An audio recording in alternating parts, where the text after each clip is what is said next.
Okay, kita nak tengok pada ketaksamaan linear dalam dua pemboleh ubah.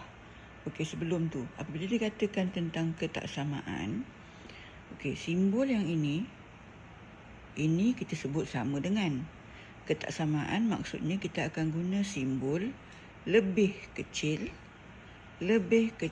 atau sama dengan, lebih besar atau lebih besar sama dengan. Jadi simbol-simbol ini yang kita akan gunakan dalam ketaksamaan. Okey, contoh soalan. Yang pertama ya. Katalah kita nak melorikkan gambar rajah. Okey, diberi ini. Y lebih besar atau sama dengan. Okey, untuk garisannya dia dah beri. Apabila ada tanda lebih besar dan sama dengan, tanda yang ini, tanda ni, bermaksud garisan yang kita akan lukis adalah satu garisan lurus, bukan garis putus-putus. Okey, kalau soalan ini, dia hanya lebih besar, maka garisan yang dibuat akan jadi garisan putus-putus. Okey, sekarang kita nak lorikkan kawasan.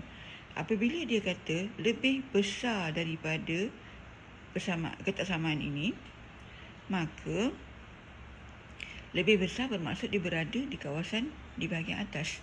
Jadi kita akan lorikkan kawasan ini. Okey.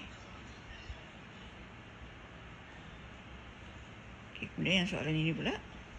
Garisan yang putus-putus ini kita tulis persamaannya Y sama dengan negatif 1/2X tambah 6. Ini persamaan dia garisan ni. Apabila dia kata lebih besar daripada, maksudnya sama juga, masih lagi di atas. Yang membezakannya adalah garisan itu sama ada putus-putus ataupun bersambung. Kawasannya sama, tetap juga di atas sebab dia lebih besar. Okey.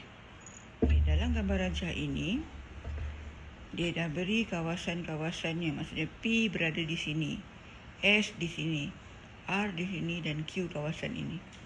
Garisannya Y sama dengan X yang ini. Ini adalah garisan Y tambah X tambah Y sama dengan 6. Ini garisannya. Okey, kalau kamu tengok garisannya semua bersambung.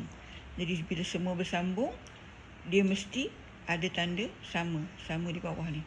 Ya. Okey, jadi sekarang soalan tanya X tambah Y. Okey, X tambah Y adalah yang ini. Garisan ini. Lebih besar daripada 6.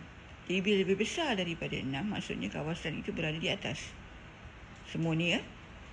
Dan XY yang ini lebih besar daripada X. Yang ini kan. Jadi apabila lebih besar, dia berada di atas. Maka jawapan yang tadi mula-mula di kawasan ini, kemudian yang kedua di kawasan sini. Jadi jawapan dia Q. Maka ini adalah Q. Okey, yang selebihnya kamu cuba jawab. Contoh seterusnya. Okey, tengok di sini dia minta kita lorikkan ketiga-tiga ketaksamaan. Di sini dia bagi ketiga ketaksamaan. Yang pertama, 2X tambah Y lebih besar daripada 8. Okey, kita tengok mana garisannya, iaitu yang ini. 2X tambah Y sama dengan 8. Di sini lebih besar dari 8. Maksudnya nanti kamu akan lorikkan kawasan yang lebih besar. Semua kawasan ini. Okey, yang cikgu tunjuk ni ya, semua yang lebih besar ni. Kawasan ini. Okey, seterusnya.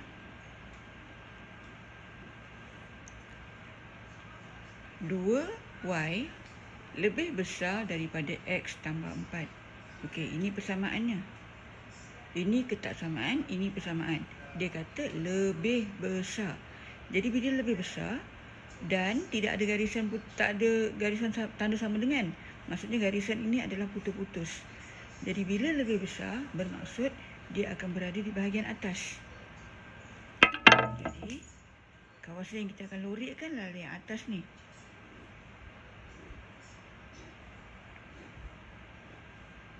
Seterusnya, jadi yang ni ya. Okey, yang ketiga, Y lebih kecil daripada 6. Okey, bila dia kata Y lebih kecil daripada 6, dekat sini dia tak ada buat garisannya. Jadi kita kena cari Y yang sama dengan 6. Ini 6. Ini Y, ini 6. Bermaksud ini garisan yang kita nak. Dan dia kata lebih kecil atau sama dengan. Jadi garisan yang kamu akan lukis adalah garisan lurus, bukan putus-putus. Jadi sambungkan garisan ni guna pembaris ya. Ni. Dan ini adalah Y sama dengan 6. Dan apabila dia kata lebih besar, bermaksud lebih besar ke lebih kecil? Lebih kecil. Apabila lebih kecil, bermaksud dia berada di bahagian bawah, di bahagian sini. Maka jawapan kamu hanya yang ini sahaja. Ini jawapan yang kita nak. Okey. Ini adalah kawasan berlurik yang dikehendaki. Jadi yang lain-lain ni, kalau kita lukis dengan pensel, jadi kita boleh padam. Ya, maksudnya ini adalah jawapannya.